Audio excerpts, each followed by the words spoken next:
I'm so sorry. It took me a minute to get it up and running. Thank you, everybody, for coming. All right. We have been started for a few seconds now. Okay, great. I'm Melissa, the Homestead Mama, on the Full House Homesteaders Backup channel.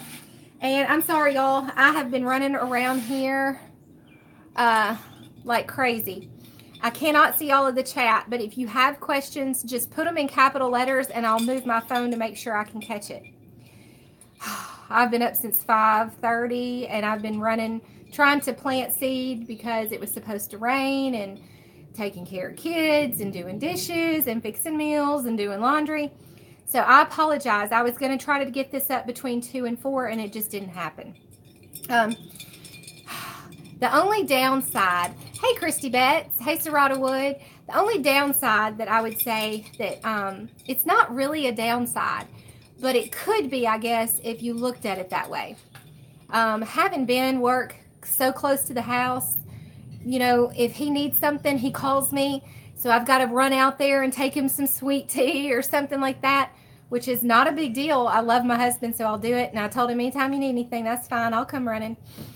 But sometimes, it does throw a wrench in things. And it was 3:30, and he called, and he was hot and thirsty, and he'd been driving that tractor all day long. So I had to go take him something to drink. That's why I'm late. But we're going to have a great discussion today. So again, if you have any questions, put them in the chat and put them in caps. So let's first talk about herbs. This is something that we've talked about a lot, but I still get the same questions on like concentrations. How much would you put into how much, especially for animals? If I were doing, okay, let's talk about herbs first. Some of the very best herbs for bug repellent. Now, if you're going to make a bug repellent solution out of your herbs for your plants, I'm going to tell you to Google a recipe on that. And the reason why is because you can get those concentrations too strong, and you can kill your plants, whether you're dealing with herbs or essential oils. I've heard it's traditionally like a teaspoon of cayenne pepper. Hey, Farm All Fanatic, I did not find the cayenne pepper recipes for natural bug repellents on plants to be at all effective. None. Animals, none. So I'm going to share with you only what I can give you from personal experience, what I have found to be effective, and through some research and what other people have said. As far as herbs go, I would stick to herbs for people, and the reason why I would do that is because the herbs let off, if you're going to rub an herb actually on your skin, if you pop an herb or if you crush an herb, they have those volatile oils inside the herb. You can rub that directly on your skin, and therefore it will adhere to you longer. A bonsai, yeah, that's effective. Let's see. The best herbs that I have found to be effective where we are, and this is for your basic mosquitoes, chiggers, your biting insects, but not fire ants. I have not found anything that repels fire ants. They just kind of more or less go into instinct and attack mode. But herbs for other things like chiggers, mosquitoes, those kind of things. I would say your geranium, your rosemary, your peppermint, and your lemongrass. Also beautyberry. A beautyberry bush on your property is invaluable for both food and for I don't know if y'all saw any of my old videos. It was maybe last year or the year before. I went out and harvested a bunch of beautyberry berries, and we made jelly from that. I still have some of the jelly, and it's great. I did put a little bit of, I believe it was bergamot in there, and it was great. And I like wild harvesting. So this is a second channel for us. Yes, Farm All Fanatic. Our first channel, we were talking about things that were political, and I don't know. We are Christians, and so it's our belief that you share what you know, and YouTube didn't like it because we were exposing some corruption or I don't know. there was some alternative agenda. If you're not very far left wing, then whatever you say is monitored, and we got a strike against us, and we cannot live stream on our regular channel. The regular channel is just Full House Homesteaders with Homestead Mama. So to answer your question, yes, this is the only channel that I can live stream from. And if I'm not mistaken, the time is about up. We got struck in February. March, April, May, you get a 3-month strike against you where you cannot live stream. But they have yet to release it, so I may have to appeal. Anyway, no, we have that channel still up. We just can't live stream on it. That's the only thing, is that most of our subscribers are on that channel. We can't live stream, so we can't connect. And it just takes one of those elements of building a community out of it, because now it's like, oh, well, okay, the only option you have is to upload videos, which is cool. It's fine. Anyway, making a long story short, it's very hot. So these are the options that I would say if I had herbs in my garden, or if I was going to plant herbs for bug repellent. I would stick to, in my herb garden at my other house, I still have these favorites: lemon balm, rosemary, peppermint, thyme. Peppermint, rosemary, lemon balm are my absolute favorites for bug repellent. Those you can crush the leaves and rub right on the skin. Your children, you know, those are totally harmless, and you can rub them right on the skin for your children. Now, another herb to have on hand would be jewelweed for poison ivy. That's not a bug repellent, but just kind of like plantain. It's completely invaluable when it comes to poison ivy, even for things like, you say you got a wasp sting, say you did get bit by fire ants. If you take a jewelweed plant, and I don't have any here where I can show you, but if you can take a jewelweed plant, I did a video on how to make jewelweed ice cubes about 2 years ago. You can pop that open, and you can rub it right on the skin, and no problem. Problem solved as far as any burning, itching, stinging. Even if you have a child that is, you know, allergic to those wasp stings and things like that, normally it will subside it very quickly. That will help the outside effects. It will not help the inside effects. So those are my favorites to have on hand: is the geranium, the rosemary and peppermint, the lemon balm, the wind's blowing real hard. The geranium, rosemary, peppermint, lemon balm, and thyme. If you have a beautyberry bush, you can take, the beautyberry bush is one of the best at bug repellents, but it's not something that I grow in my herb garden. It grows wild. But you can go buy beautyberry bushes and plant them, kind of like muscadines. They grow wild. Hey, Albany Mountain Homestead, it's good to see you. Let's see. You've done curly dock poultice on fire ant bites, and it helped. Awesome. We do plantain because that's what we have around us here mostly. Let's see. The best way to learn is, there is a book. I don't know where you're located, Farm All Fanatic, but there's a book that I started studying from just really easily, was The Practical Herbalist. It's written by a man who is both a doctor and a naturopath. Then there is another book that you can get off Amazon called Herbs, Bushes, and Grasses of the Southern Fields and Forests. Now type that into Amazon, and you'll pull up a book from the 1800s. This guy that wrote the book was a surgeon during the Civil War. He was a surgeon for the Confederate States of America. And he put into all his combined field knowledge, and then was commissioned by the Surgeon General of the Confederate States of America to take leave and travel the southern states and basically catalog all of the trees. I mean, we're talking about down to hemp, cannabis, all the grasses, all the bushes, all the herbs, all the trees, everything, and how they could be useful, how the Native Americans used them, how our pioneer, pilgrim-ish colonist forefathers used them. And not just for remedies, for medicines, but also for industry. So like hemp for paper, twine, those kind of things. So it's one of those books that is totally worth paying. I think I paid $30 for. But that's another one. Yeah, I started also with the Peterson's Field Guide to Medicinal Plants and Herbs. And then you can trail off from those things. But if you get a Peterson's Field Guide to Medicinal Plants and Herbs, that will give you what's in your area. So you can get one that caters to the southeastern states, the northwestern states, the New England states, the Midwest, or the Southwest, whatever. So that's another one. And they also have a lot of the Native American uses and things like that. But yeah, I would definitely get some jewelweed going if I were y'all, because that's invaluable. The curly dock, that sounds good. Albany Mountain Homestead said she used that. And then those other pizza herbs, they're all good, but rosemary to me is the best herb that you could pick up, and the beautyberry, and just rub on your skin. Everybody has their different preferences.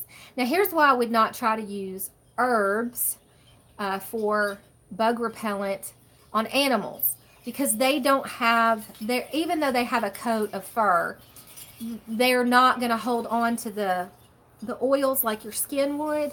So when you crush an herb and rub it on, your skin will absorb it. Well, they have that coat of fur, and that fur is coated with an oil that's made to repel things so that they can stay warm and dry and all that kind of stuff. So I wouldn't try to use herbs for animals. It's just kind of a waste of your time. You use essential oils, and I've had someone recently ask me about strength. Well, I've had a couple of people ask me about things for animals, essential oils. Essential oils for animals, I would do personally. I love the lavender citronella mix. That's what I developed the garden goo and the bug bar with. That is our natural bug repellent. We were seriously just picking beans. My son was just eaten up with chiggers and gnats, and I went in the house and I said, there's got to be a better thing out there than spraying our children down with something that we know is going to cause them cancer. So I played around with different essential oils. Lemongrass was one, eucalyptus was one, but I tend to like the citronella lavender repellent effect best. That's just my personal pick. A lot of it'll repel just about everything. You can put a bottle of it in your window if you have your window open, and you won't get bugs in your window. When I make it, there's no bugs around. That's one of the best, is a lavender citronella blend. Now, some people don't like that smell, but it's a good unisex, non-offensive smell. A lot of people have mentioned citruses. I don't like citruses as much. The more crisper, like the lavender, the better the repellent tends to be. So a peppermint, a rosemary, lemongrass and citronella are cousins, and they are excellent at repelling bugs. I like to pair them with a crisper oil, such as the peppermint or the rosemary. Let's see. What else? Some people, yeah, bergamot's a good one, but the citruses to me are not quite as effective. Now, some people do have a bug away that they sell that has Litsea cubiba in there. And the reason why the Litsea is so good at repelling bugs is because it's a peppery citrus fruit, and it has that crisp spice effectiveness to it. Somewhat like, it's not peppery in as much that it would, it's peppery in enough that it kind of will burn. If you put it on the skin, it can be sensitizing. So you want to, of course, dilute it. So here's what I would do if it were going to be for an animal that you had to break through the coat barrier. And I've done this for my animals. One of my favorite videos, I don't think really got a lot of views, but it was kind of like just a farmy video on all the different ways that I made natural bug repellents or helped with bugs on my animals. So I would use a teaspoon per every 4 ounces of either witch hazel or an oil. So you can use a carrier oil. Let's see. I see Glenda Bills. I'm sorry, I didn't get to see the whole comment. It'll flash back up in a minute. The carrier oil I prefer is safflower oil, but you could use avocado or olive. The olive is going to kind of leave that smell. So I like clear oils. Another good one would be sunflower. Coconut, of course, gets hard. So I don't know if I would try that one because it won't mix well. Coconut's not a favorite for me as a carrier oil at all for that reason. I'll put it in salves, but I don't use it as a rub-on oil. The olive oil will be, it'll have that olive smell unless you get a refined one. So that wouldn't be a great one that I would pick. But you could do avocado, you could do peanut, you could do sunflower. Safflower is just high in its oleic acid, so I like to use that one because it's beneficial to the skin in so many ways.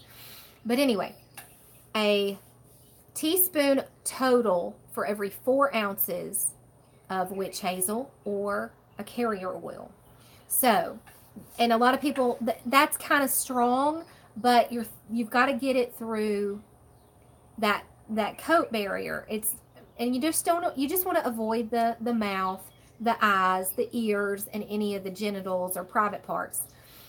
Don't put it on their stomach because their hair is not as thick on their stomach unless you just kind of dabbed it. But you could pour that oil down their back, much like you do the the chemical stuff you buy at the store that you put on their back and rub in. You would just pour that down their back and you just rub it in. If you're using the oil, you want to rub it in, massage it in down their legs, up over their head, onto the backs of their ears a little bit. All of those places that are going to have, hey, Carrie Floyd, it's good to see you. All of the places that that they're gonna be running through woods and high grass and those ticks like to get. You could spray them with witch hazel. Do the same mixture, 4 ounces of witch hazel to a complete teaspoon of essential oils, and you can leave the essential oil blend pretty open to whatever you like or you think smells nice or whatever. Again, peppermint, rosemary, lavender. Blitzia cubiba, cedarwood, that's another one. But that 4 ounces to a full teaspoon, that's 100 drops. A teaspoon is approximately 100 drops. So you're using about 100 drops for 4 ounces of liquid. And that's an oil or a witch hazel, whichever you prefer. The oil has staying power. Witch hazel, because it has an alcohol to it, will evaporate quickly. And you're probably going to have to apply it daily, because animals, it wears off in the elements, whether it's the heat, the sun, rain, water, whatever they get into. It's a daily application kind of thing. When it comes to things like mites, and I did do this one before, but because I keep getting these questions, it just behooves me to go ahead and say it again. When you're dealing with the mange or mites, those they eat the hair from the follicle is what they do. Those biting insects that get under the skin. Neem oil, hands down, that works. Another product that you can find is that product that I mentioned for scabies. It's, well, I think mange and scabies are about the same thing. No, they're different. I'm sorry. But anyway, they're both under the skin mites. It's called Clean Green, and it comes, and it's is neem safe for animals? Oh God, yes. My white German Shepherd, Elsa. If y'all watched any of my videos from like a year ago back, you would have seen I had a white German Shepherd female, and white German Shepherds are really, really skin sensitive. They can get mange real easy. When they have babies, they blow their coat where they're almost bald. White German Shepherds are just much more sensitive to the weather, and their skin is finicky, So I was always having to take good care of her, and as much as I could. She ran in the woods and ran down the road, and she did what she wanted, but I tried. Neem oil, hands down, you can almost put it directly on them. Now, I did put it in a carrier oil, and I would do half and half. And neem oil smells really bad. It stinks. It's got a very harsh, garlicky smell. But if you want to get rid of those mange mites, you have to have something harsh. The other option was the Clean Green. It's called Clean Green, and it's made by a company called Biogenesis. And you can type that in. Clean is spelled with a K, Kleen, green. And it kills every type of insect with an exoskeleton. It is an all-natural yeast that breaks down the exoskeleton.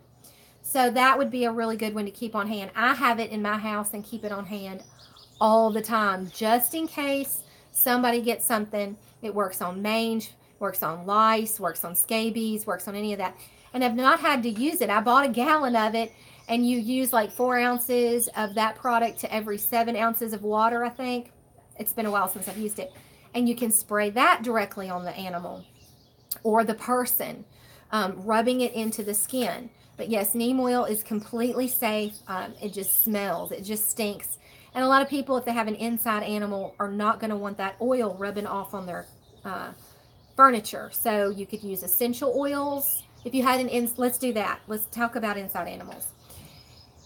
If you have an inside animal such as a cat or dog, do that solution that I just gave you, the 4 ounces of witch hazel to a teaspoon of essential oil total.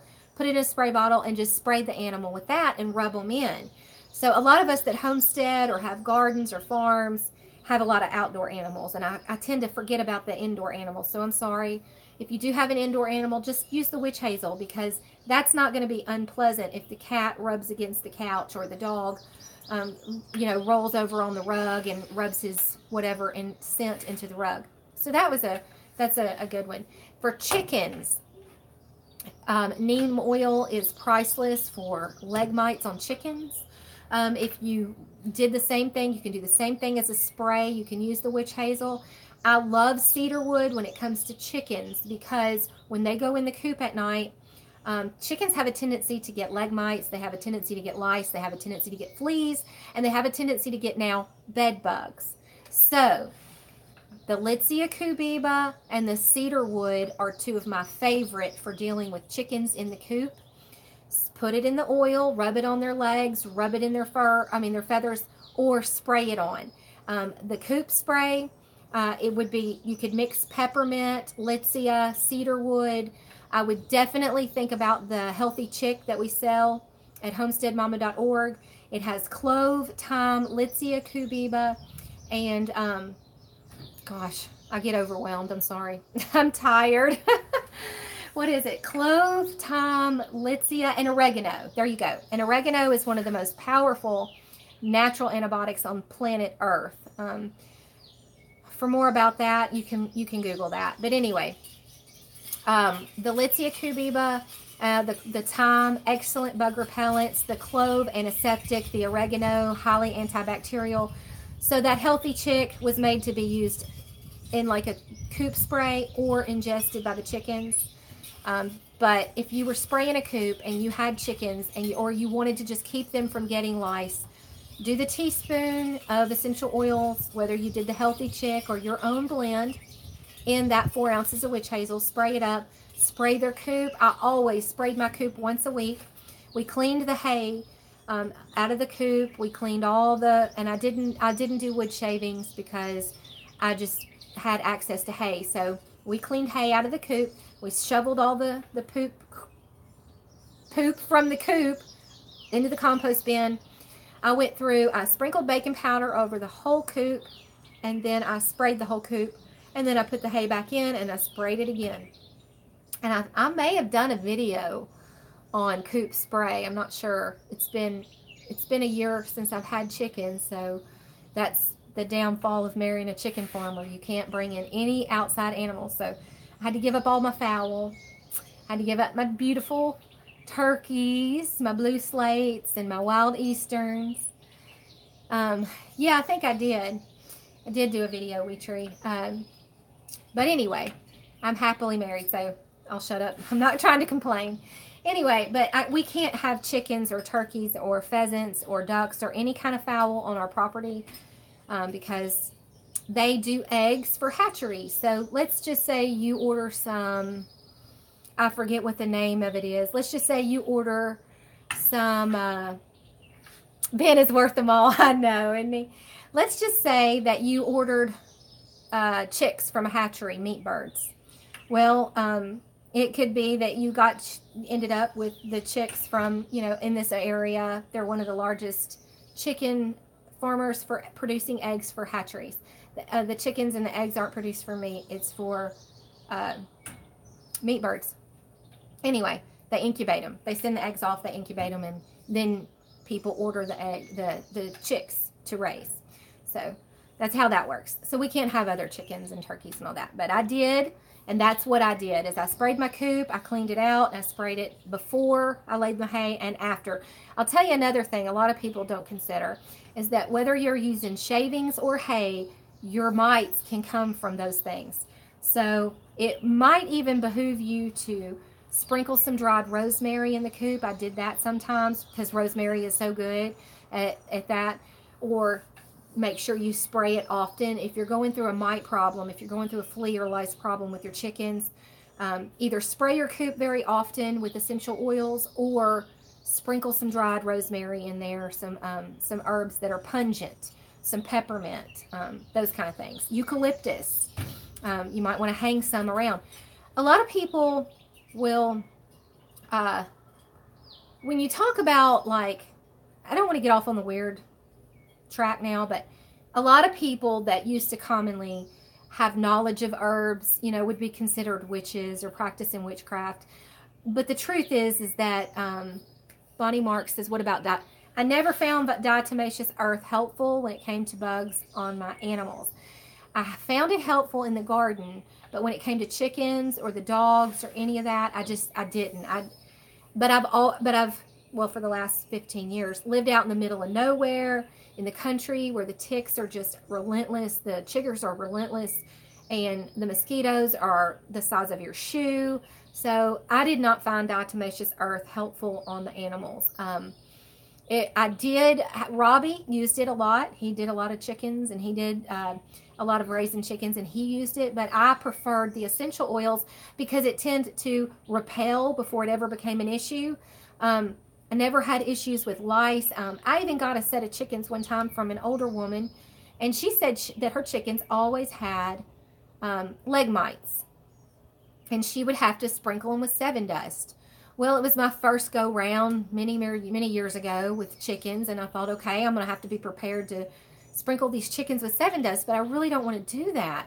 So I just sprayed them with essential oils, sprayed the coop with essential oils, and we never had an issue with lice, with fleas, with any of those mites, any of that kind of stuff. If you're getting your chickens in mass from sales, make sure you check them. But I just preferred the essential oils because they repel and they kill. So they just kind of it was a diatomaceous earth will not repel. It'll help to break down that exoskeleton of what's there, but or lacerate the bug, but it will not help with repelling them. So I just found essential oils more practical, more of a cost-worthy investment. I don't know. Especially, I don't know, I just didn't have that much of a problem with essential oils. It was just like, bam, worked.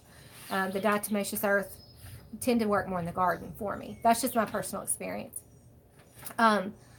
Okay, moving on to bug repellents for people. I already said the herbs that would be good. That'd be geranium, your peppermint, rosemary is great, your lemon balm, your thyme, your beautyberry bush. Try to get a beautyberry bush and plant it because it's useful for both food and for repelling bugs. But essential oils. Y'all, my brain is going out on me today. I'm so sorry. I have gone since 5:30 or 5 o'clock this morning. I'm tired. Essential oils for people. I would just decrease that amount to a half a teaspoon for 4 ounces. And instead of the amount for animals, because we don't have that fur barrier that we're trying to break down. So if I'm making my own homemade spray, it's just so easy. I either put a half a teaspoon in 4 ounces of oil or a half a teaspoon to 4 ounces of witch hazel. 4 ounces of witch hazel. And then just spray it on. Bam, done. Now, I don't do that anymore very often because I have my own bug repellents that we make. And the Garden Goo or the Bug Bar, and that's just so easy because I can set it out and the kids can put it on themselves. But if I were making a bug repellent, again, choose your essential oils based on your likes, but I have not found that the citruses are as useful. Cedar wood is one of the best. If you have chiggers and you have children, chiggers can even get in private part areas. They can get in sensitive skin areas, and cedar wood can be used on those sensitive skin areas. Usually without being cut. But if you are afraid it might burn or irritate a sensitive area, let's just say a private part, cut it half and half. But cedar wood will knock that sting and that pain out like that. So cedar wood is hands down an oil that I would want to have on hand for summer. We have wood bees. They are drilling holes in this porch roof like crazy.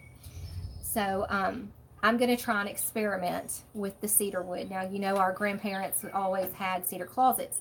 So I'm just going to try my experiment. I usually like that lavender citronella. But I'm going to mix cedar wood and Litsea together and with the witch hazel. And I'm going to do the full teaspoon because I'm not putting it on people to 4 ounces. And I'm going to spray our porch roof and see how that goes. I did have wood bees get into my greenhouse at my other house, and I'm just going to kind of document it and see how it works. Hey, Four Hearts Ranch. So that's when we get off here. I'm going to do a video of these wood bees and my experiments with the essential oils, trying to get rid of the wood bees. Ben has been plugging the holes with silicone. So if you can imagine the porch, he's trying to plug it with I don't know, what do you call it, goop or whatever. And that'll stop that one wood bee, but they're usually come in droves. And at my other house, I made a bug repellent for plants using neem oil and a few other essential oils. And I sprayed that on there, but it was too diluted. So I'm going to try a stronger one this time and see if that works. But I'm going to do the full teaspoon of essential oils in the witch hazel. And that is one that you can also use on your clothes. It's not winter time, but a lot of people don't have cedar closets anymore. It's not winter time, but a lot of people don't have cedar closets anymore. So to protect your clothes from mites, or if someone has brought home something from school or the laundromat or whatever, spray your clothes. And of course, they used to do that. They used to put bags of lavender or bags of rosemary in the. A lot of people overlook that there was a whole lot of practical application behind the old ways that people did things. I mean, even if you just have a rosemary plant free, put it in one of those, get one of those organza bags and put those in your dresser drawers. You could do peppermint, you could do the lemon balm, you could do lavender, put those in your closet, or use the essential oil spray. Do the stronger one, do the 4 ounces to 4 ounces of witch hazel. Don't use the oil, it will stain your clothes. Do the 4 ounces of witch hazel to the teaspoon of essential oils, whichever ones you like that smell nice and good and crisp. It could be the cedar wood, or it could be Litsea, eucalyptus, peppermint. And keep your closet sprayed once a week with essential oils, and see if you don't have, you know, those moths or whatever that might be affecting everybody. You know, stop it. So those are some ideas and some thoughts that I have. We're only at the 32-minute mark. Anyway, I just thought I would take a minute to share some things. I'm so hot. We got really busy today, and I'm very sorry I was late, but I need to take a drink of tea.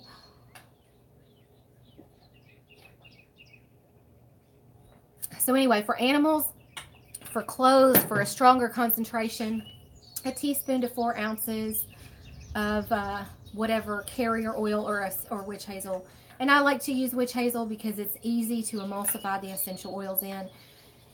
If y'all are like me, I'm just not one of these people that likes to go through 115 steps.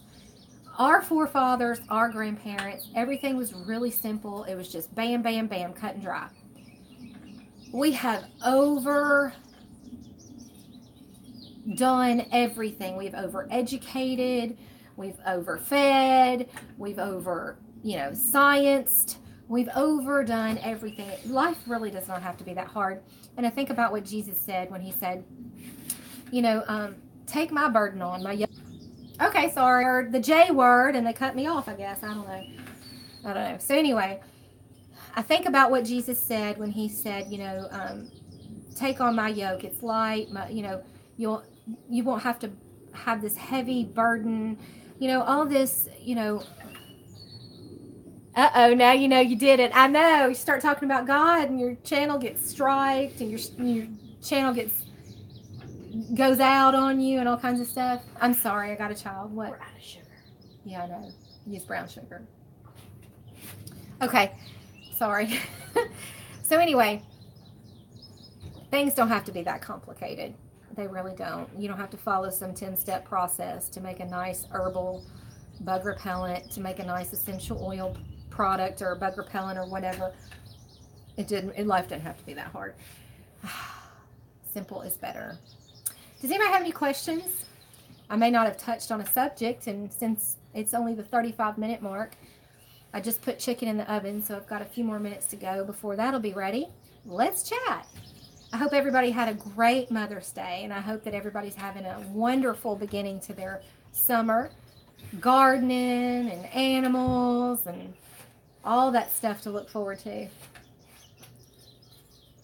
It's buffering real bad. Okay, well, we're supposed to have a storm moving in. Maybe that's it. Really? Grandma's Critter Ritter. Okay. Virginia Gibson named a book that she found very helpful. She says everybody look for this book called Grandma's Critter Ritter. It's a book she loves. If you want to check out any of the essential oils that we carry, they are at homesteadmama.org, and there's no sign up and you got to sell our stuff and all that drama. You got to get all 15 people up under you and a multi-level marketing scheme. None of that. Just a good product at a good price. They're all lab tested for purity. Again, that's homesteadmama.org. I hope everybody that is a mama out there is appreciated, and I hope everybody is having a good garden season. Let's see, does anybody else have anything to share?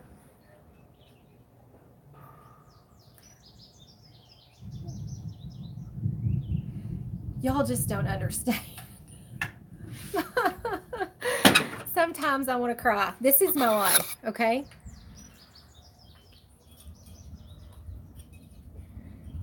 Wave on. Yes, that's a child in the rafters of our roof.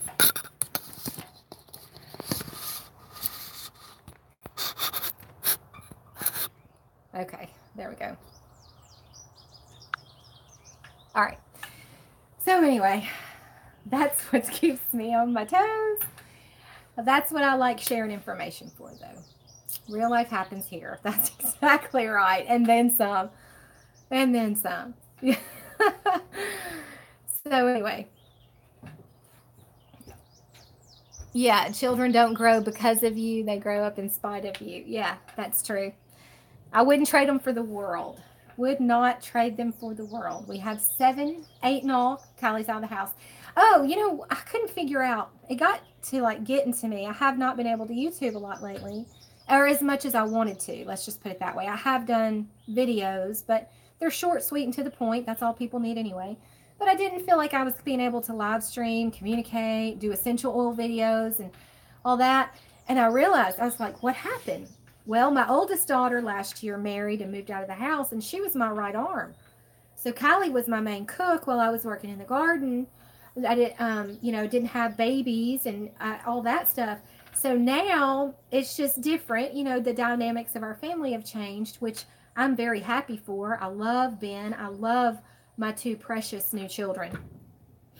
But I'm having to do the cooking and the gardening and everything else. So it's like, bear with me if I'm not putting up a lot of videos lately, and bear with me if life is slow on our end. It's really crazy behind the scenes. To tell you the truth, it's nonstop. And trying to also, you know, be a good farm wife, it's different because, you know, when guys go off to work, it's nice having a husband work out of the house. I would rather have a husband work from the house than away. But you don't have as much free time, so you don't have as much time to, you know, research things or put into this or put into that, because you're just doing different things. Got to go feed the goats. Have a good night. You too, Four Hearts Ranch. So anyway, it's just different changes. So I feel like I'm going all the time. But anyway, if there's any questions y'all have, you can always hit that contact us form. I usually answer all the YouTube comments right off the bat. I try to be very diligent about that. And I'm going to put up a video after this one about those wood bees. I'm going to go make up that solution and see if that makes a dent in our wood bee problem. I guess I'll go ahead and get off here. It was really nice to see a lot of y'all. Very, very nice to have a live chat again, a live stream. Let's see. Yep, check us out, homesteadmama.org. And, oh, Tanya, hadn't seen you in a while. You got in late. Well, almost about to cut it off. We've been on for 40 minutes now. And I'm sorry to say we are just about done. Anyway, so thank y'all very much for joining us. And if you want to go back and rewatch the video, Tanya, I'm sorry. I was just about to say goodnight. Go home, have a good dinner, say your prayers, take care of your family, give them much love. God bless. Y'all have a good night.